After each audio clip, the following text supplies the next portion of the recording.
Chapitre 7, Humanita. Comme tous les ans en mars, il y eut la réunion parents-professeurs principale. Pour certains, cela relevait d'une épreuve mais pas du tout pour Lucia.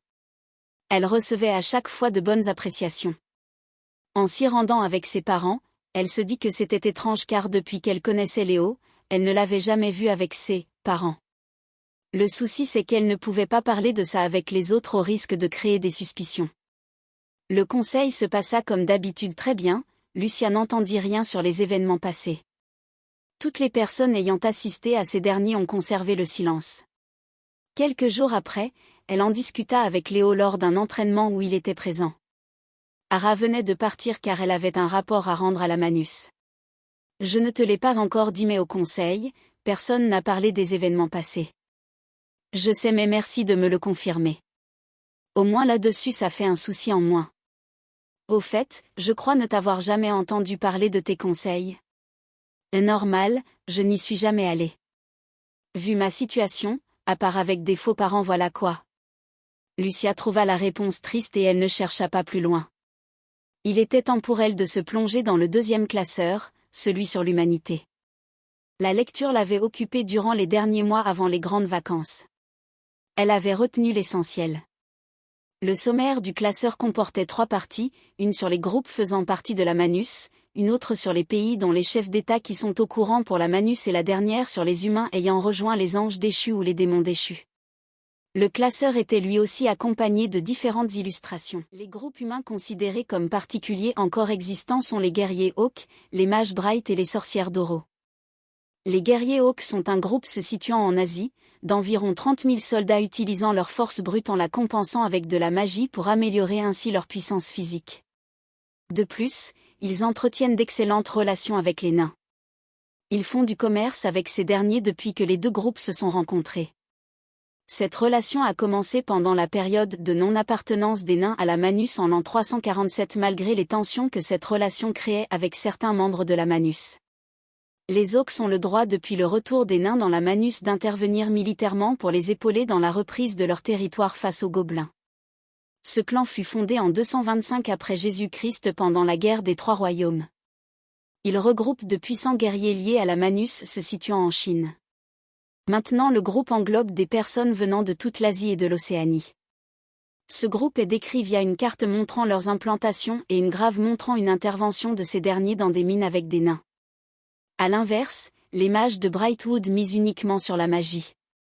Ils sont localisés en Europe, particulièrement en Angleterre. Pour un total de 20 264 membres, ils sont le groupe humain le plus proche des anges.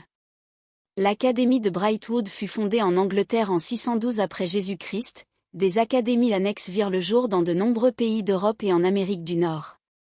Ces mages sont aussi expliqués avec une carte de leurs différentes académies et une peinture de l'Académie de Brightwood. Le dernier groupe est celui des sorcières d'Oro.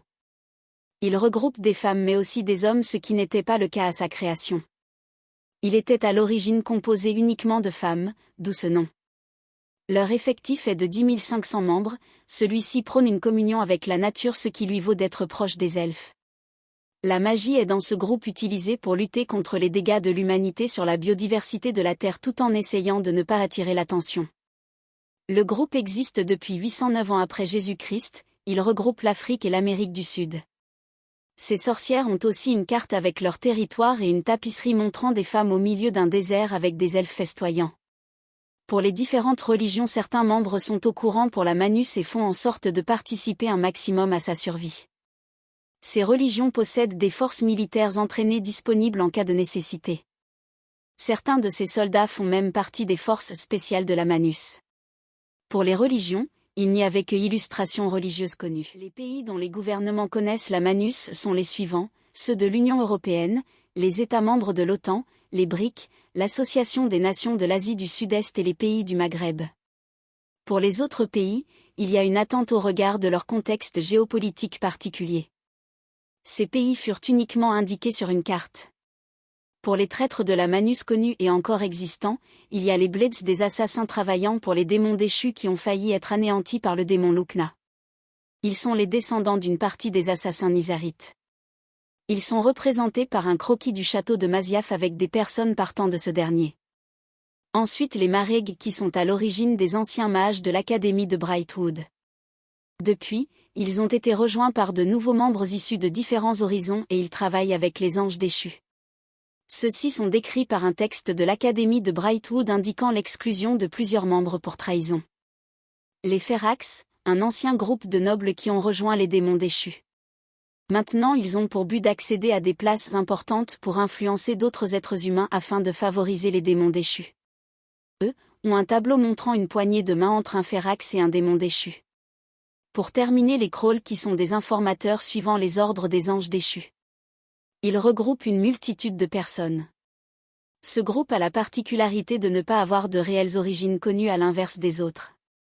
Ces derniers sont décrits par un tatouage d'aigle. Les forces spéciales de la Manus travaillent activement pour localiser en priorité ces individus qui sont les plus dangereux pour la stabilité de la Manus sur Terre. Les raisons pour lesquelles des humains rejoignent les anges déchus sont celles de vouloir suivre des êtres supérieurs, et d'accéder à une plus longue longévité grâce aux soins que les anges déchus peuvent leur prodiguer tout en aspirant à une meilleure position si d'aventure les anges déchus gagnent la guerre. Les raisons pour rejoindre les démons déchus sont plus nombreuses, la folie, l'envie de détruire le monde actuel et toujours cette envie d'accéder à de bonnes fonctions si les démons déchus remportent la victoire. Le fait de les rejoindre est vraiment paradoxal car ils veulent réduire en esclavage voire, pour certains démons déchus exterminer l'humanité. À l'inverse des anges déchus qui aspirent simplement à la loyauté et à l'obéissance. Lucia en avait terminé avec les classeurs qu'elle devait obligatoirement lire. Elle les rangea dans sa bibliothèque avec les fiches qu'elle avait réalisées.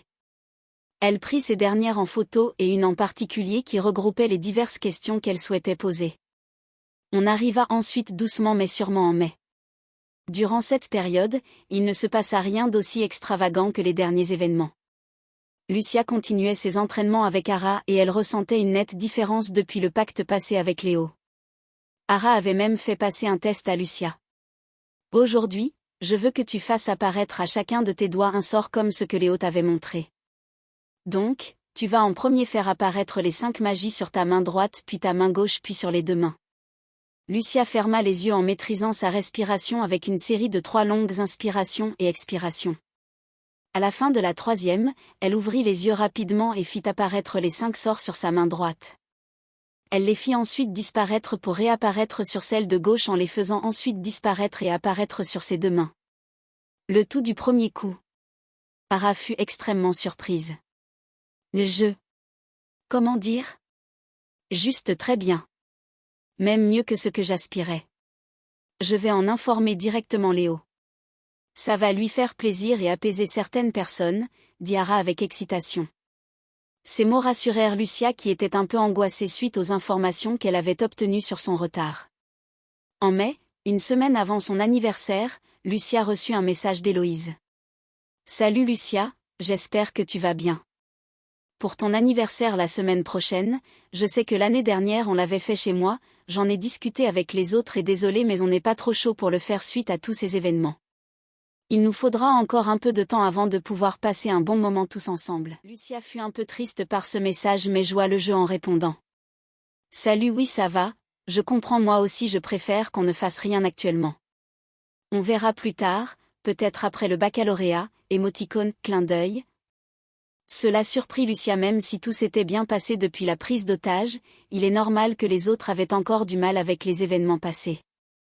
Le jour de son anniversaire, Lucia se réveilla avec une certaine mélancolie et resta dans son lit une dizaine de minutes à ne rien faire.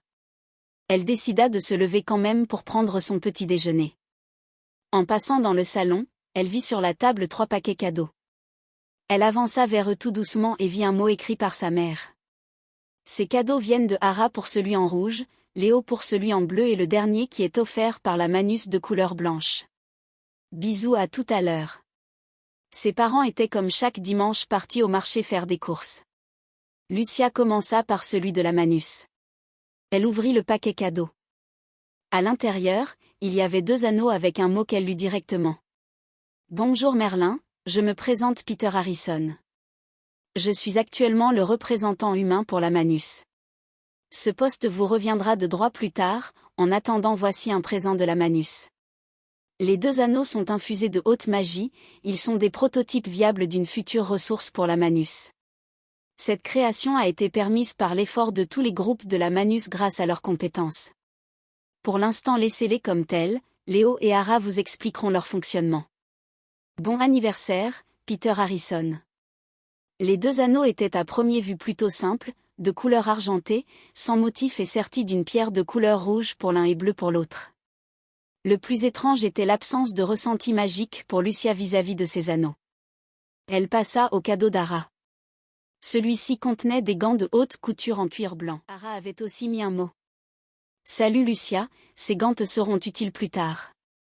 Ils permettent de mieux canaliser la magie et de se protéger contre les dégâts que la magie peut engendrer en cas de surutilisation. Joyeux anniversaire. Lucia venait de prendre connaissance qu'il existait de potentiels dégâts à la pratique exagérée de la magie. Lucia enfila les gants et ils lui allaient parfaitement. Puis, elle passa au dernier cadeau et le plus imposant.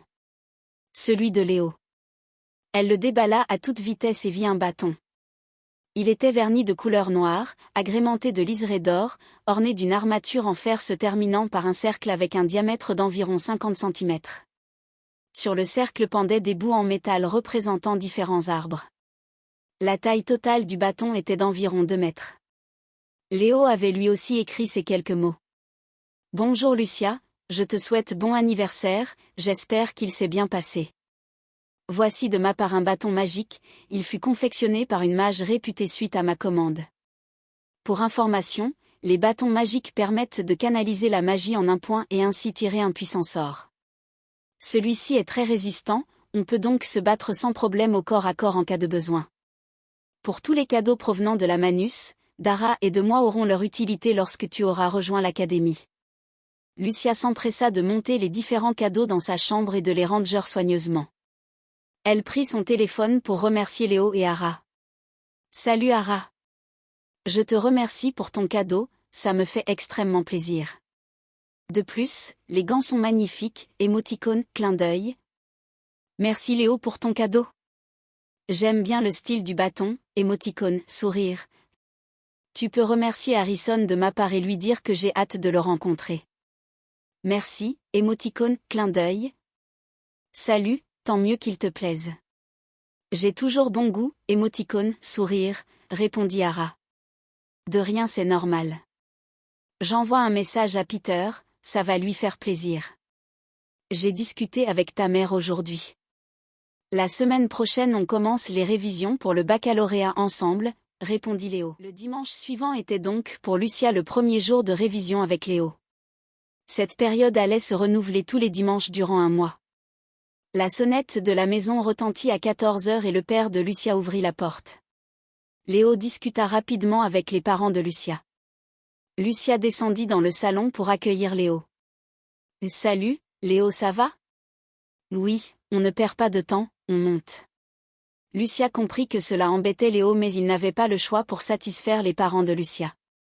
Ils montèrent dans la chambre de Lucia, Léo avait amené un sac à dos. Une fois arrivé dans la pièce, il regarda rapidement la chambre car il ne l'avait jamais vue. J'ai connu la personne qui a réalisé cette carte du monde sur ton mur, quelqu'un de très gentil, dit Léo en posant son sac et en l'ouvrant.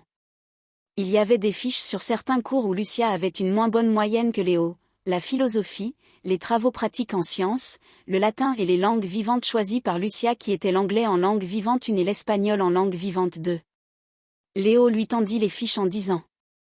Je te donne ça, il y a les éléments les plus importants à savoir et les liens qui peuvent être faits. Le but est ainsi d'impressionner le correcteur et maximiser la note en démontrant sa maîtrise du sujet. Léo et Lucia révisèrent ensemble ainsi jusqu'au baccalauréat. Durant cette période, Lucia en apprit un peu plus sur Léo et son univers en profitant de discussions pendant les pauses. Le contrat avait permis à Lucia d'étudier plus facilement. Ainsi sa moyenne augmenta de 0,75 points avant les révisions, suite aux révisions sa dernière moyenne augmenta encore de 0,5 points pour atteindre 18,5/20. Une semaine avant les épreuves, Lucia posa une question cruciale. Pour le contrat qu'on a passé, je veux bien que tu m'en apprennes davantage car tes classeurs n'y font pas référence. Les contrats, comme je t'ai déjà dit, sont spécifiques en fonction du groupe avec qui tu le passes. Les deux seuls groupes pouvant les créer sont les démons et les anges. Ceux des anges sont toujours positifs et juste alors que celui des démons a toujours un élément négatif. Comme celui-ci qu'il a été passé avec une humaine et réalisé par une ange, ce dernier a pu être un peu modifié, répondit Léo avec un petit sourire crispé. Quelles sont ces modifications du fait que tu sois un démon? Lucia vit que ça gênait Léo d'en parler mais quelque chose le forçait. Cet élément est que normalement tu aurais dû obéir à mes ordres. Mais à cause des difficultés de négociation avec les dirigeants humains, tes parents et même moi qui n'appréciais pas trop ça car si c'était divulgué au monde entier les humains auraient vu ça comme une soumission de la part de l'élément le plus important de leur force. La prêtresse m'a donc fait passer cette sorte de soumission à toi. Donc si je te demande quelque chose tu dois le faire obligatoirement si j'ai bien compris? Oui. Si je ne réponds pas à ta sollicitation, je vais ressentir une douleur et un mal-être qui va s'accentuer jusqu'à ce que je réalise ta requête. Par exemple, tout ce qui concerne le pacte est considéré comme une information confidentielle et tu n'as pas encore l'accréditation requise pour y avoir accès. Je peux aussi te dire que ce dernier est un mélange de la magie de l'ombre et de la lumière. Dorénavant je vais essayer de faire attention à mes paroles afin de ne pas te gêner. Si d'aventure j'active cette contrainte sans m'en rendre compte, dis-le-moi. Merci car ça peut vraiment être embêtant. Bon, on reprend, dit Léo en lui accordant un sourire.